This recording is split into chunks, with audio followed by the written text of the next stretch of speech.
Chapter 2. Old Ethiopia, Its People. Because of the great lapse of time, it seems almost impossible to locate the original seat of the old Ethiopian Empire. Bochart thought it was Happy Araby, that from this central point the Cushite race spread eastward and westward. Some authorities, like Gesenius, thought it was Africa. The Greeks looked to old Ethiopia and called the Upper Nile the common cradle of mankind. Toward the rich luxuriance of this region, they looked for the Garden of Eden. From these people of the Upper Nile arose the oldest traditions and rites, and from them sprang the first colonies and arts of antiquity. The Greeks also said that Egyptians derived their civilization and religion from Ethiopia. Egyptian religion was not an original conception, for 3,000 years ago she had lost all true sense of its real meaning among even the priesthood. Budge, Osiris, and the Egyptian Resurrection. Preface. Yet, Egyptian forms of worship are understood and practiced among the Ethiopians of Nubia today. The common people of Egypt never truly understood their religion. This was why it so easily became debased. Ptolemaic writers said that Egypt was formed of the mud carried down from Ethiopia, that Ethiopians were the first men that ever lived, the only truly autochthonous race, and the first to institute the worship of the gods and the rites of sacrifice. Egypt itself was a colony of Ethiopia, and the jaws and script of both lands were naturally the same, but the hieroglyphic script was more widely known to the vulgar in Ethiopia than in Egypt. Diodorus Siculus, Book 3, page 3. This knowledge of writing was universal in Ethiopia, but was confined to the priestly classes alone in Egypt. This was because the Egyptian priesthood was Ethiopian. The highly developed Meroitic inscriptions are not found in Egypt north of the First Cataract or in Nubia, south of Soba. These are differences we would expect to find between a colony and a parent body. Herodotus, Historia, page 29, says that Meroe was a great city and metropolis. Most of its buildings were of red brick. 800 BC, at Napata, the buildings were of hard stone. Meroe Crowfoot, pages 6 and 30. And the Cyclopedia of Biblical Literature says, there is every reason to conclude that the separate colonies of priestcraft spread from Meroe into Egypt, and the primeval monuments in Ethiopia strongly confirm the native traditions, reported by Diodorus Siculus, that the worship of Zeus Ammon originated in Meroe, also the worship of Osiris. This would render highly probable the opinion that commerce, science, and art descended into Egypt from the Upper Nile. Herodotus called the Ethiopians wise men occupying the Upper Nile, men of long life, whose manners and customs pertain to the Golden Age, those virtuous mortals whose feasts and banquets are honored by Jupiter himself. In Greek times, the Egyptians depicted Ethiopia as an ideal state. The Puranas, the ancient historical books of India, speak of the civilization of Ethiopia as being older than that of Egypt. These Sanskrit books mention the names of old Cushite kings that were worshipped in India and who were adopted and changed to suit the fancy of the later people of Greece and Rome. The Hindu Puranas speak of the Cushites going to India before they went to Egypt, proving Hindu civilization coeval with that of Chaldea and the country of the Nile. These ancients record that the Egyptians were a colony drawn out from Kushadwipa, and that the Pali, another colony that made the Phoenicians, followed them from the land of Kush. In those primitive days, the central seat of Ethiopia was not the Meroe of our day, which is very ancient, but a kingdom that preceded it by many ages. That was called Meru. Lenormant spoke of the first men of the ancient world as men of Meru. Sanskrit writers called Indra, chief god of the Hindu, king of Meru. He was deified and became the chief representative of the Supreme Being. Thus was primitive India settled by colonists from Ethiopia. Early writers said there was very little difference in the color or features of the people of the two countries. Ancient traditions told of the deeds of Deva Nahusha, another sovereign of Meru, who extended his empire over 3 worlds. The lost literature of Asia Minor dealt with this extension of the Ethiopian domain. An old poem, Phrygia, was a history of Dionysus, one of the most celebrated of the old Ethiopians. It was written in a very old language and character. He preceded Menes by many ages. Baldwin says that the authentic books that would have given us the true history concerning him perished long before the Hellenes. The Greeks of historical times distorted the story of Dionysus and converted him into their drunken god of wine. They misconstrued and misused the old Cushite mythology wherever they failed to understand it and sought to appropriate it entirely to themselves.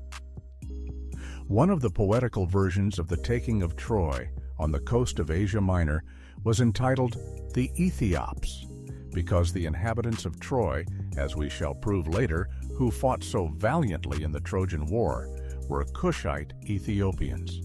This version presented the conflict as an Egyptian war. In those early ages, Egypt was under Ethiopian domination. In proof of this fact, the Cyclopedia of Biblical Literature says, Isaiah often mentions Ethiopia and Egypt in close political relations. In fine, the name of Ethiopia chiefly stood as the name of the national and royal family of Egypt. In the beginning, Egypt was ruled from Ethiopia. Ethiopia was ruined by her wars with Egypt, which she sometimes subdued and sometimes served. Modern books contain but little information about the country of the Upper Nile, but archaic books were full of the story of the wonderful Ethiopians. The ancients said that they settled Egypt. Is it possible that we could know more about the origin of this nation than they? Reedus says, the people occupying the plateau of the Blue Nile are conscious of a glorious past and proudly call themselves Ethiopians. He calls the whole triangular space between the Nile and the Red Sea Ethiopia proper. This vast highland constituted a world apart. From it went forth the inspiration and light, now bearing its fruit in the life of younger nations. Herein thought that excepting the Egyptians, no aboriginal people of Africa so claim our attention as the Ethiopians. He asks, to what shall we attribute the renown of Tils, one of the most distant nations of tile earth? How did the fame of her name permeate the terrible deserts that surrounded her, and even yet form an insuperable bar to all who approach? A great many nations, distant and different from one another, are called Ethiopians. Africa contains the greater number of them, and a considerable tract in Asia was occupied by this race. The Ethiopians were distinguished from the other races by a very dark or completely black skin. Herein Historical Researches, Ethiopian Nations. Chapter 1, page 46. Existing monuments confirm the high antiquity of Meru. In the Persian period, Ethiopia was an important and independent state, which Cambyses vainly attempted to subdue. Rossellini thinks that the right of Shabaka and Taharka, Ethiopian kings, who sat upon the throne of Egypt in the latter days, must have been more by right of descent than by usurpation or force of arms. This may be judged, he says, by tile respect paid to their monuments by their successors. And the pictures on the Egyptian monuments reveal that Ethiopians were the builders. They, not the Egyptians, were the master craftsmen of the earlier ages. The first courses of the pyramids were built of Ethiopian stone. The Cushites were a sacerdotal or priestly race. There was a religious and astronomical significance in the position and shape of the pyramids. Dubois points to the fact that in Upper Egypt there were pictured black priests who were conferring upon red Egyptians the instruments and symbols of priesthood. Ethiopians in very early ages had an original and astounding religion, which included the rite of human sacrifice. It lingered on in the early life of Greece and Homer. Dowd explains this rite in this way. The African offered his nearest and dearest, not from depravity, but from a greater love for the Supreme Being. The priestly caste was more influential upon the Upper Nile than in Egypt. With the withdrawal of the Ethiopian priesthood from Egypt to Napata, the people of the Lower Nile lost the sense of the real meaning of their religion, which steadily deteriorated with their language after their separation from Ethiopia. If we visit Nubia, modern Ethiopia today, we can plainly see in the inhabitants their superiority to the common Egyptian type. The Barabra, or Nile Nubians, are on a footing of perfect equality in Egypt because that was their plain in ancient days.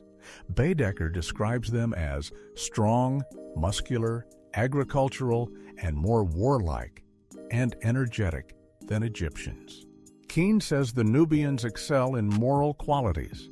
They are, by his description, obviously Negroid, very dark with full lips and dreamy eyes. They have the narrow heads, which are the cranial formation of Ethiopia. Race may be told by shape of the skull far better than by color or feature, which are modified by climate. The members of the Tartar race have perfectly rounded skulls. The head of the Ethiopian races is very elongated. Europeans have an intermediate skull. The cranial formation of unmixed races never changes. Keene concludes by saying, all Barabra have woolly hair with scant beards like the figures of Negroes on the walls of the Egyptian temples. The race of the Old Empire approached closely to this type. Strabo mentions the Nubians as a great race west of the Nile. They came originally from Kordofan, whence they emigrated 2,000 years ago. They have rejected the name Nubis as it has become synonymous with slave. They call themselves Barabra, their ancient race name. Sanskrit historians call the old race of the Upper Nile Barabra. These Nubians have become slightly modified, but are still plainly Negroid. They look like the Wawa on the Egyptian monuments.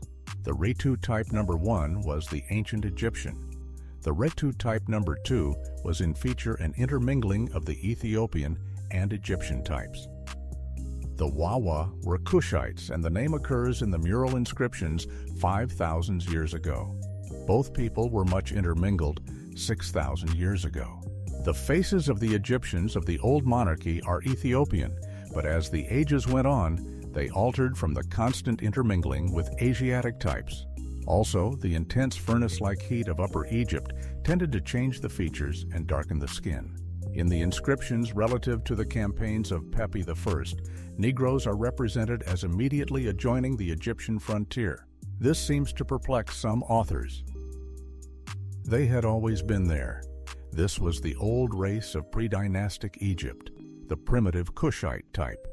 This was the aboriginal race of Abyssinia. It was symbolized by the Great Sphinx and the marvelous face of Cheops.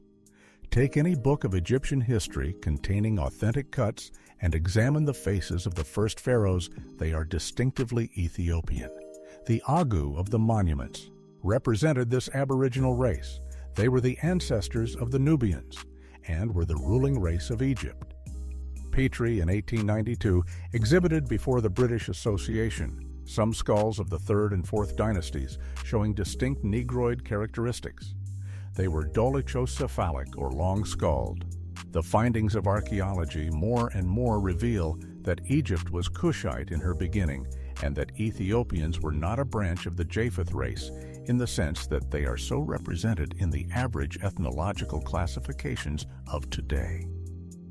Egyptians said that they and their religion had come from the land of Punt.